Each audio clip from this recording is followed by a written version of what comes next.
ফুটবলের কোনো পছন্দের দলকে সমর্থন করা এবং তাদের ভালোবাসায় জার্সি পরা, পতাকা ওড়ানো ইত্যাদির ব্যাপারে আপনার মতামত কি? আমি একজন সাধারণ মানুষ হিসাবে আমার যে মতামত ব্যক্ত করতে পারি সেটি হলো, আজকের পৃথিবীতে যে সমস্ত বড় বড় আপনার স্পোর্টস এর আয়োজন করা হয়, সেটা ফুটবল হোক, ক্রিকেট হোক, অন্যান্য বিষয়গুলো হোক, এগুলো বিশ্ব জুড়ে বিশ্ব বেনিয়াদের অনেক বড় বড় বাণিজ্যের অংশ। এটি বোঝার জন্য পণ্ডিত হওয়ার কোনো প্রয়োজন নেই।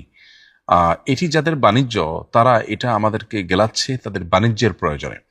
অতএব একজন বিবেকবান মানুষ তিনি এ সমস্ত খেলাধুলার উন্মাদনায় নিজেকে ডুবিয়ে রাখা, এটা কোনো অবস্থাতে তার থেকে প্রত্যাশিত হতে পারে না।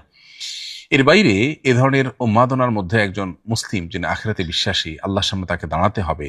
এ ধরনের উন্মাদনার পেছনে বহু অনাচার যেখানে রয়েছে, চোখের গুনাহ এবং নানাবিধ অপরাধ এবং হারামের সংশ্লেষ যেখানে আছে, এই বিষয়গুলোর সাথে কোনো ইমানদার আসলে সংশ্লিষ্ট হতে পারে না। ইমানদারের সুস্থ বিনোদনের জন্য শরিয়া যথেষ্ট উপকরণের ব্যবস্থা রেখেছে।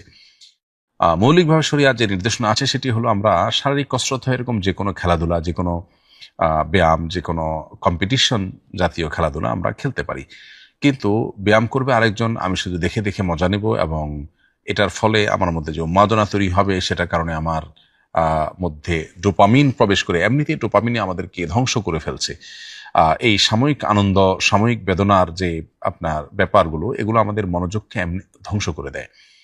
অতএব এমনিতেই মনোযোগ বা ফোকাস আমাদের নষ্ট হয়ে যাচ্ছে, আমাদের কাজের প্রোডাক্টিভিটি কমে যাচ্ছে দিন দিন।